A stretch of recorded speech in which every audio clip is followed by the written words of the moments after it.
Hiya peas in a pod. So just a quick episode to follow up on what we did last week, because we sown some seeds. So just to show you, the seeds are through. So that's the Cornish giants. Yep, which is the giant cabbages. They're the greyhound, which ain't a bad germination because they were old seed. I think they were a couple of years old. And we did the lettuce into the cocoa coir, which has just come through well.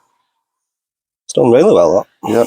So what we'll do with these, what we will do with these now, is I'll leave these seedlings till they get the true leaves. These are the seed leaves. So the next set of leaves that appears, that'll be when it's time to move on to the next pot. So that's where we're at with them. So if you want to grab some giant cabbage seed and have a go at growing along with us, they're off Medwin. Yep. It's the Cornish strain you want. So if you go on internet and you look for Cornish giant cabbage, you'll find seed. Yeah. And go on, sorry, Dan. I was just saying, obviously they want to be done for February at latest. Yeah. And also, if you're on his Facebook page, we've now just added like a grow to guide to how we grow the giant cabbage. So that's available for you to have a look and download on there. Yep. How would they get that on Facebook? You go to files? Yeah, so you just go to files tabs on top of the page and it's in there. Brilliant, Dan, brilliant. You did that yesterday, didn't you? We did. While we're here, I found some giant swede and giant kohlrabi seed from. Yeah. So I'll just put them in this week. Obviously, they're not showing yet. I did mention about I'd sown some tomato seed and put that at home. That's just coming through now. Yeah. That tomato maize, which we're going on for cuttings. I did mention last week as well about shallots, getting them in now. While we're here, I've set a tray up. We've got 2 bags of shallots. So I'll just show you how I do it. Yep. So that's the tray. That's a bag of shallots. They're £2.80. Yeah, and the compost in here, what? That is Levington Seed and Modular. Any compost will do for shallots. You don't have to do anything fussy. It's just that I've got that to hand. All I'm going to do, I'm just going to put a little bit of this sulphur, just because they can have a tendency to damp off when being a bulb. You don't need much. That'll do. Right. Glasses on, Dan. So I'm just going to sit them in this tray of compost.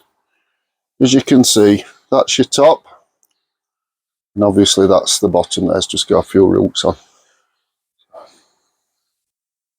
It's very simple, really. Just give them a little bit of space. They don't need loads.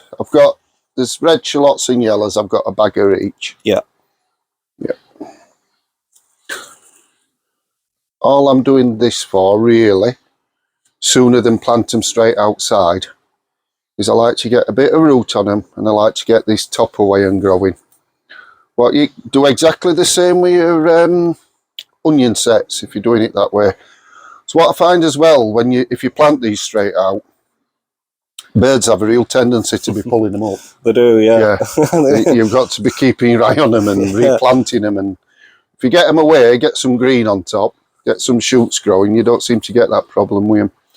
And the other thing about it as well is you're not getting misses when you plant them out. No. So if you plant them straight in, and like I say, not every egg's a bird, you can get some what don't take, and you get gaps in your rows. It can look a bit. So if you're a bit OCD with things like that, like I am, when you do it this way, any that don't take, you can discard, and you know you're putting good, healthy plants out to grow on. Like I said with shallots, the old thing always used to be plant on shortest day, harvest on the longest, similar to garlic. So we are a bit late, but you'll get a crop off them now. You'll get a good crop. Aftercare, plenty of light. They don't need heat, these things. No, so in a greenhouse, it's best to try and keep them frost-free. So, like I think it's a few days this week, they're tipping minus at night. Yeah. A bit of fleece over them will do the job. So you ain't got to be turning gas on. That'll do. Tray full like that.